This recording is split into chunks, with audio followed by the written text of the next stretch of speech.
Snow drifted over the shattered bones of the Moselle Valley like a burial shroud. The winter of 1945 was not a season. It was a punishment. Houses lay in splintered heaps, their roofs peeled away by weeks of artillery, their chimneys coughing thin smoke from fires built with broken furniture. Through the mist, the rumble of American half-tracks echoed off the hills. The war, everyone whispered, was almost over, but no one felt like victors. The 4th Armored Division had been advancing for days, their breath visible inside frostbitten helmets, their boots cracking through sheets of ice. The men said little. They had crossed from the Ardennes through towns that no longer had names, just coordinates on a map and ruins on the ground. Sergeant Daniel Harlow rode in the back of a jeep, gloved hands clasped around a dented canteen of lukewarm coffee. He had stopped writing home weeks ago. What could he possibly say? That he'd begun to forget the sound of laughter? That every chimney seemed to smell of burnt bread and flesh? Private Louis Carter, the youngest of the squad, broke the silence. "Reckon there's anyone left in this one?" he asked, nodding toward the village ahead, a cluster of stone ruins and skeletal trees leaning like mourners. Harlow didn't answer. He simply gestured forward, the universal sign for stay sharp. They had learned too well that peace could be a disguise. As they entered the outskirts, the engines quieted to a growl. The snow fell heavier now, a curtain that muted the world. There was no movement, no livestock, no voices, not even a dog's bark.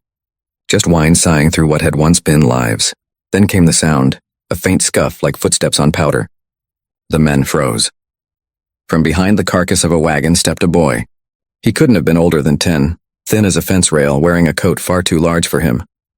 His hair stuck out in dirty clumps and his face was ghost-pale beneath soot and cold.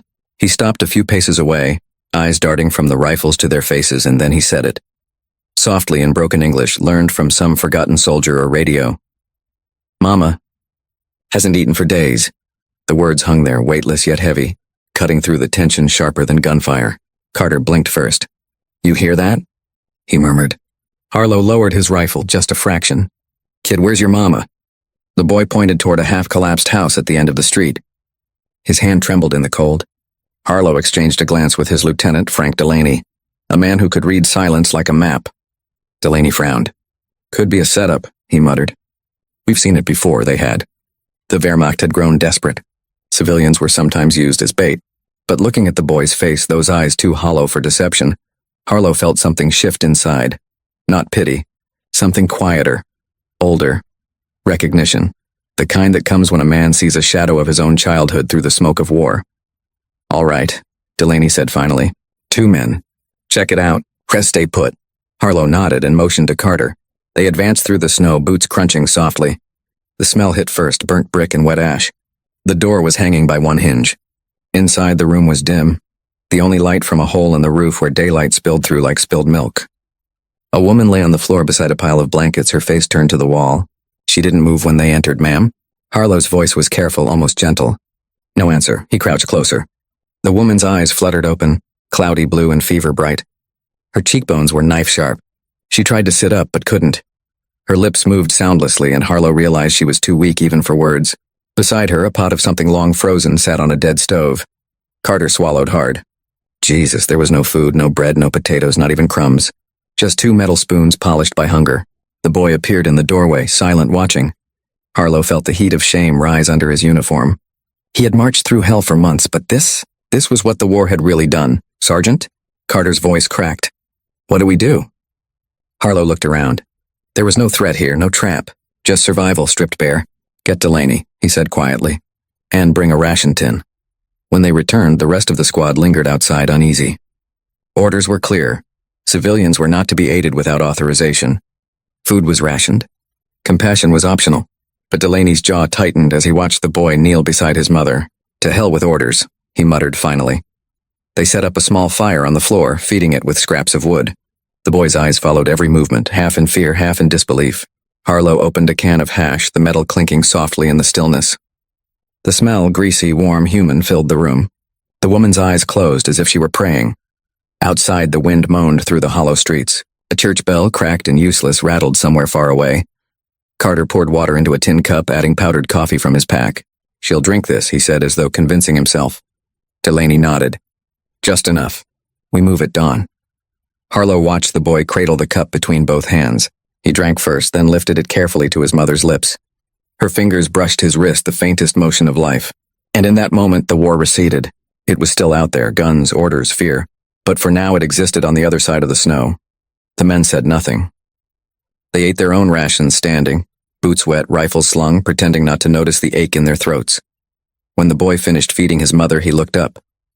His English was halting, but the gratitude in it needed no translation. Danka, thank you. Harlow nodded once.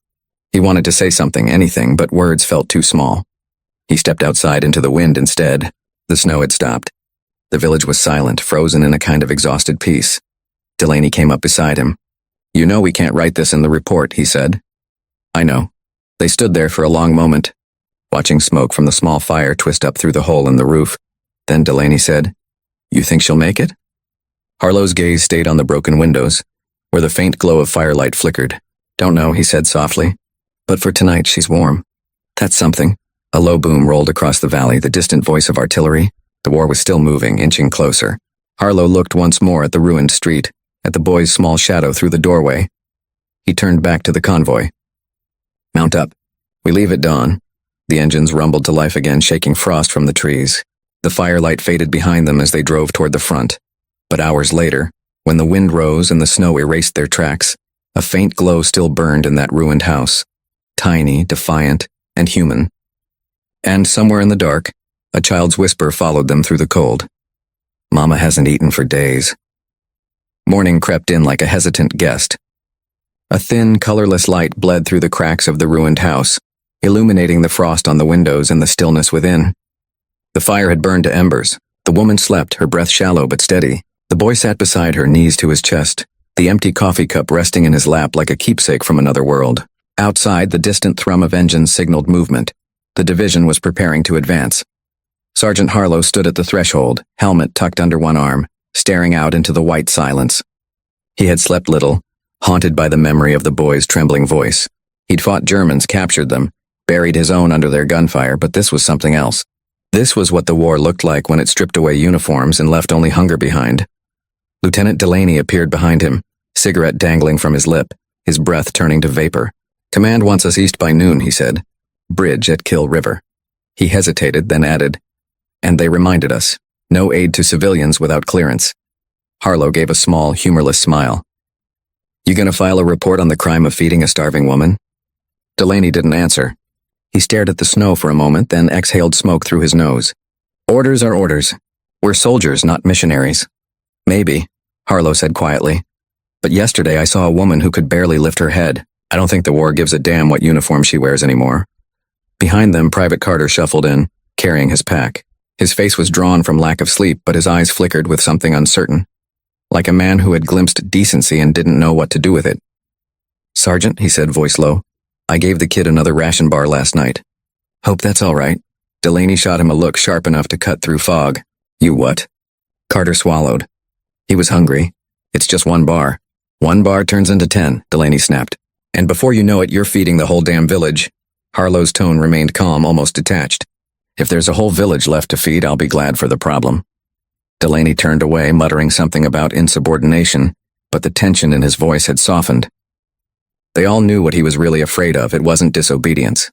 It was the weight of doing the right thing in a place where right and wrong no longer wore clear colors. Outside, the squad began loading supplies into the vehicles. Snow cracked under boots. Diesel coughed through the chill. The sound carried through the ruins like distant thunder. The boy stepped out of the doorway, his mother's shawl draped around his shoulders.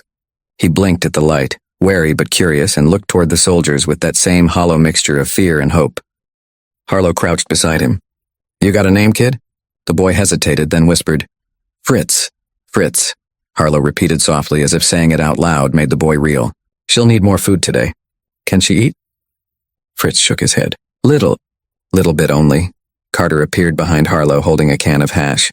I can heat this up. We've got time before the convoy rolls. Delaney sighed, rubbing his temples. Christ, we're gonna get written up for this. But he didn't stop them.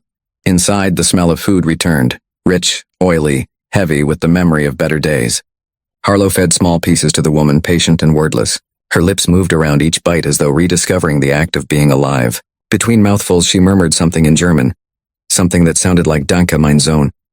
What's she saying? Carter asked. Harlow shook his head. She thinks I'm her son. They ate in silence after that, broken only by the occasional creak of the building as it settled into itself. Outside, snowflakes began to drift again, slow, deliberate, like ash falling from the sky. When the meal was done, the boy looked up at Harlow with solemn eyes. "You go soon?" "Yeah," Harlow said softly. "We've got to." He didn't expect what came next. The boy reached into his pocket and pulled out a folded photograph, creased and dirt-stained but still intact. It showed a man in Wehrmacht uniform, smiling faintly beside a young woman. The boy tapped the image. "Papa not come back." Carter shifted uneasily. "Was he?" Harlow nodded once. "Probably still fighting somewhere or not at all." The boy looked between them as if trying to understand the silence that followed. Then, in halting English, he said, "Papa fight." "You fight? Both hungry now?" No one replied. The sentence landed heavier than any bullet. Delaney cleared his throat and stepped outside, pretending to check the trucks. The others followed after a moment, each carrying the same quiet burden. As they packed up, a radio crackled from the jeep, reports of scattered resistance along the next route. Harlow adjusted his helmet, gaze still fixed on the house. "If she can't move, they'll die here," he said under his breath. Delaney didn't meet his eyes. "We're not here to save the world, Sergeant." "Maybe not," Harlow said. "But what's the point of winning it if we forget what we're fighting for?" Delaney opened his mouth to argue, then stopped. There was nothing left to say that wouldn't sound hollow. He turned to the others. 10 minutes. Then we roll." The boy stood by the doorway again, watching them. He raised a small hand in farewell. Not a wave exactly, more a gesture of understanding. Carter hesitated, then rummaged through his pack and pulled out one last D-ration bar. He placed it in the boy's hand, closing his fingers around it. "Don't eat it all at once," he said. "It's tougher than shoe leather anyway." For the first time, the boy smiled, a thin, tired smile that looked like it belonged to someone far older. As the engines roared to life, the convoy began to move, snow spraying from under the tires. Harlow looked back once. The boy stood in the doorway beside his mother's shadow, the small firelight flickering behind them. They drove in silence for miles, the landscape a blur of white and gray. Finally, Delaney spoke. "You think it made a difference?" Harlow didn't answer right away. He looked out the window, watching the snow swallow the world. "Maybe not to the war," he said at last, "but maybe to the part of us that's still human." The radio hissed with static, then fell silent again. The road stretched ahead, narrow, uncertain, disappearing into the fog. Behind them, miles away, the small house shuddered in the wind. Inside, Fritz unwrapped the D-ration bar, breaking it into pieces. He placed one on his mother's lips and one in his own mouth, chewing slowly despite the bitterness. Outside, a faint rumble echoed through the valley. Distant artillery or thunder, it was impossible to tell. He turned toward the window, eyes wide and listening. Somewhere beyond that gray horizon, the men who had fed him were already moving deeper into Germany. But for now, in that fragile quiet, the boy believed the war had paused for him. And though he couldn't know it, one of those soldiers, Harlow, was still thinking of him too, gripping the wheel tighter, whispering a single, defiant promise into the snow. "Not while I'm still breathing." The convoy rolled onward through the battered hills of western Germany, a slow river of steel and fumes cutting through the snow. The men rode in silence, their thoughts heavier than their packs. Harlow sat in the lead jeep, gloved fingers resting on the butt of his rifle, eyes fixed on the horizon but mind still anchored in that ruined house. He could not shake the image of the boy's hand, thin, trembling, clutching that ration bar like a relic. Every bump in the road seemed to echo the words that had started it all. "Momma hasn't eaten for days." The war was moving east, faster now. Word had come that Hitler's armies were splintering, that surrender was near. But victory felt distant, abstract, a headline for another man's world. Out here amid smoke and hunger there were no victors, only survivors. By midday they reached another village, if it could still be called that. The signpost read Greven, though half the letters were gone. The place was eerily still, its houses roofless, the church steeple split in two. A pack of stray dogs darted through the ruins, ribs sharp against their fur. Delaney ordered a halt. "We'll rest here an hour. Fuel up. Then move." Harlow jumped from the jeep, snow crunching underfoot. The air smelled faintly of wood smoke and rot. He walked a few paces, scanning the empty windows for movement. There were eyes, he was sure, always eyes. Civilians watching, waiting. Then came the sound, a cautious step behind him. He turned, hand on his sidearm. The boy stood there. Fritz. Coat buttoned wrong, face smudged with soot, the same shawl around his shoulders. Harlow froze. "What the hell?" Carter came running from the jeep, breath visible in the cold. "Sergeant, how do you get here?" Fritz didn't flinch. He pointed behind him toward the forested slope. "Mama's sick. I come. His words were clipped, each one an effort. Delaney appeared, exasperation already in his face. God almighty. He followed us? Maybe half a mile, Harlow said quietly. On foot. The lieutenant rubbed his forehead, muttering something about damn kids and bleeding hearts. Then louder. We can't take him with us. He's the enemy. Fritz looked up, confused by the tone but sensing rejection. He took a hesitant step backward, snow creaking beneath him. Harlow's voice hardened. He's not the enemy. He's a child. Delaney stared at him for a long moment. You want to adopt him too? Harlow didn't answer. He crouched to the boy's level, steady and calm. Where's your mother now? Fritz's eyes flickered. She sleep. I bring food. He held up the ration wrapper, empty. No more. The truth was written all over his face. The woman was gone. Carter swallowed, the sound loud in the cold. Jesus, Delaney sighed. All right. Give him something to eat and send him back. That's all we can do. But something became more. They built a small fire beside the wreck of a cart, shielding it from the wind with a piece of sheet metal. Harlow took charge, heating another tin of hash, stirring it with the handle of his knife. Carter poured coffee into a dented cup. The air filled with the smell of salt and fat and warmth, a scent so out of place it almost felt sacred. Fritz sat cross-legged near the fire, watching the flames like they were magic. His face glowed orange in the light, and for the first time the soldiers could see how young he truly was. 8, maybe 9. A face too small to hold that much grief. Delaney stood a few steps away, arms folded, eyes darting toward the tree line. If someone's watching, we'll look like fools. Harlow stirred the pot without looking up. Then let him watch. When the food was ready, he handed the tin to the boy. Fritz stared at it for a moment, then pushed it back toward Harlow. You eat. That stopped everyone. Harlow frowned. Go on, it's for you. The boy shook his head. You need fight, Not fight. The words hit Harlow harder than any explosion could. The simplicity, the unguarded logic, it was war's cruel mirror turned inside out. He pushed the tin back into the boy's hands. Eat, that's an order. Fritz obeyed, slowly, one bite at a time. Between mouthfuls, Carter handed him the coffee, steaming and bitter. The boy sipped and made a face that made them laugh, quietly but genuinely. Guess GI coffee's an acquired taste, Carter said, smirking. The laughter faded into silence. For a while, all they could hear was the pop of the fire and the distant hum of engines. The air between them softened, no longer divided by language or allegiance. Delaney crouched finally, eyeing the boy with reluctant curiosity. You got anyone else, Fritz? Family? The boy shook his head. Papa fight. Maybe heaven. Delaney's expression flickered, just a second of something almost like pity. Yeah, he muttered. A lot of papas there now. When the food was gone, Harlow reached into his pack and pulled out another ration bar, breaking it in half. For later, he said. Fritz took it carefully as if it were glass. Then Harlow did something none of them expected. He took off his gloves and held out his bare hand. Fritz hesitated, then placed his smaller hand inside it. His skin was cold, fragile, but alive. For that instant, the lines between conqueror and conquered dissolved completely. There was just the warmth of two hands, one old and scarred, one young and trembling. Delaney cleared his throat. We should go. We're losing light. Harlow nodded but didn't move. He can't go back alone. Not in this cold. We're not running an orphanage, Delaney said. But his tone lacked conviction.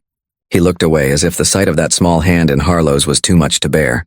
Finally, he muttered, Fine. He rides with us till we reach the next checkpoint. After that, we'll hand him over to the Red Cross. Done. The decision hung in the air like a fragile peace treaty. They doused the fire and packed up. Fritz climbed into the back of the Jeep beside Carter, who tucked a blanket around him. The boy's head leaned against his shoulder within minutes, eyes fluttering closed.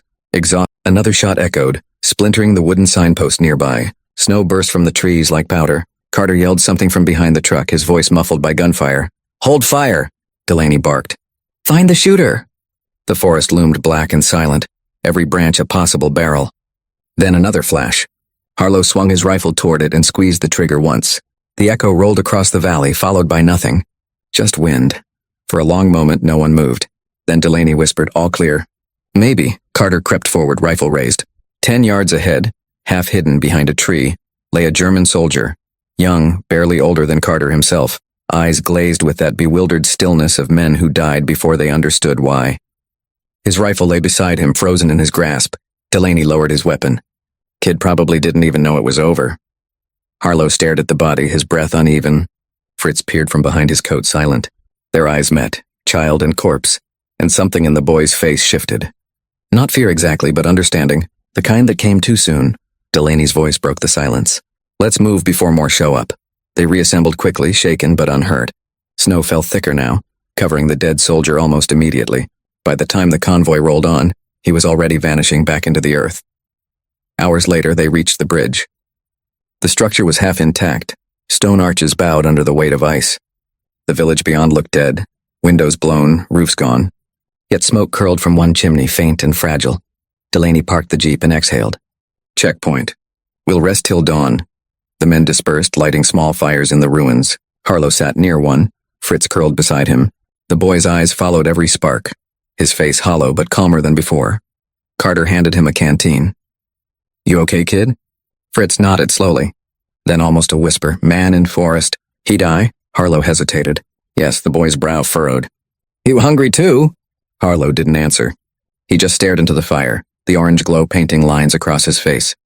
Delaney joined them, crouching on his heels. Red Cross is setting up west of here. If the road's clear, we'll hand the kid off tomorrow. Hand him off, Harlow repeated quietly as though testing the sound. Like cargo. Delaney sighed. He's safer there. You know it. Maybe, Harlow said.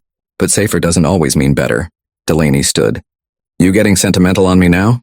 Just human, Harlow murmured. For a long time, no one spoke. The wind shifted, carrying with it the faint sound of church bells, somewhere far, far away. It was impossible to tell if they were real or a trick of memory. When the fire burned low, the boy leaned against Harlow's arm and drifted into sleep. His breathing was shallow, steady, like the hush that followed shellfire. Harlow watched him for a long while before pulling his own coat tighter around the both of them. At dawn, the first light revealed the valley in shades of silver. Christian had claimed him. As they started moving again, the convoy engines growled back to life. Snow fell thicker now, turning the road to white haze. Harlow watched the boy sleep, his face calm against the rhythm of the road. A strange feeling settled in his chest, something close to hope, though he didn't trust it yet. Delaney drove, eyes on the road ahead, jaw tight. You know what the brass will say when they see we brought him? Harlow smiled faintly. Probably what they always say, you're out of line, Sergeant. And? Harlow's gaze stayed on the boy. Then I'll say it was the right line to cross. Outside, the horizon darkened with the last light of day. The sky bled gray and silver. Somewhere beyond that horizon, the war still raged, faceless and relentless. But inside that jeep, for a fleeting moment, there was warmth. A fragile truce between enemies who no longer knew why they fought. And just as the first stars appeared, the radio crackled alive with new orders, an intercepted transmission, enemy movement ahead near the next village. Delaney turned the dial, frowning. We've got company on the road, he said. Harlow glanced at the sleeping boy, then at the rifles stacked by their feet. The cold settled deeper in his chest. Mercy, it seemed, was about to be tested again. Night descended over the valley like a slow exhale. The convoy crawled through the dark, headlights dimmed to slits, engines whispering beneath the whine of distant artillery. Inside the jeep, Fritz stirred from his shallow sleep. His eyes blinked open to a world of flickering shadows and snow that seemed to glow in the starlight. Harlow sat beside him, gaze fixed on the road ahead, but his hand stayed near the boy's shoulder, a quiet reassurance, as though touch itself might keep the war away. Delaney's voice broke the silence. We're close to Kyle Bridge. Command says German stragglers in the woods. His tone was steady, but his knuckles were white on the steering wheel. If we hit fire, keep your head down. No heroics, Harlow gave a faint nod. We'll get through. The boy didn't understand the words, but he felt their weight. He huddled deeper into the blanket, his breath misting in small clouds. The jeep's metal frame rattled with each rut in the frozen road.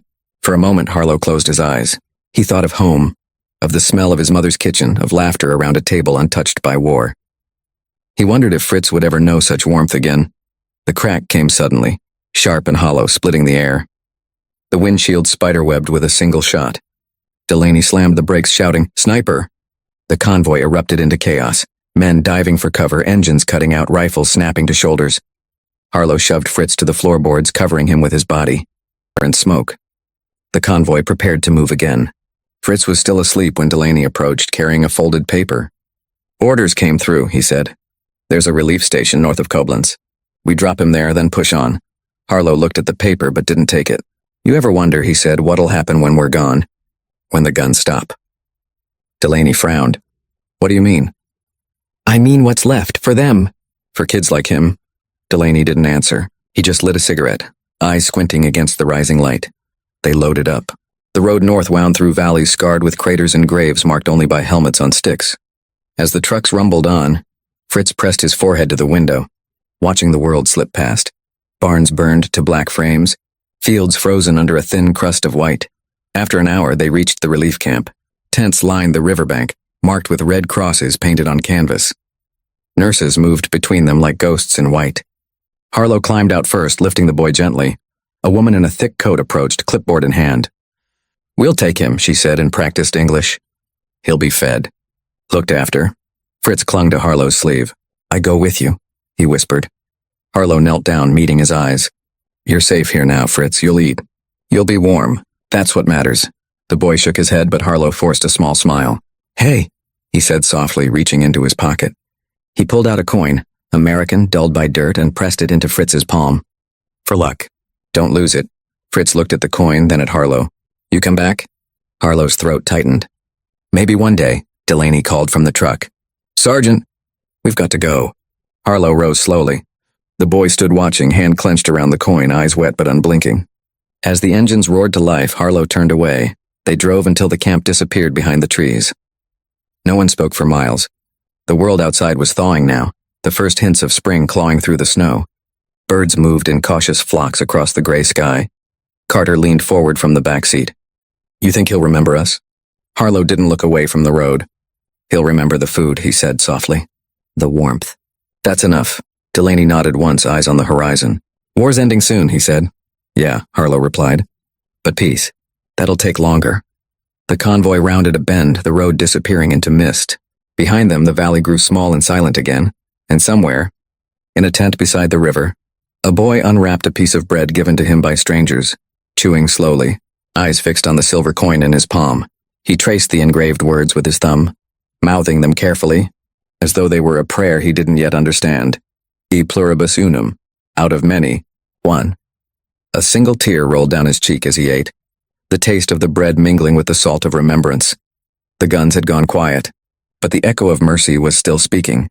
That's it for today's story. And before you go, please tell us in the comments where you're watching from. We love seeing how far our stories reach. And don't forget to hit like and subscribe so you don't miss the next one.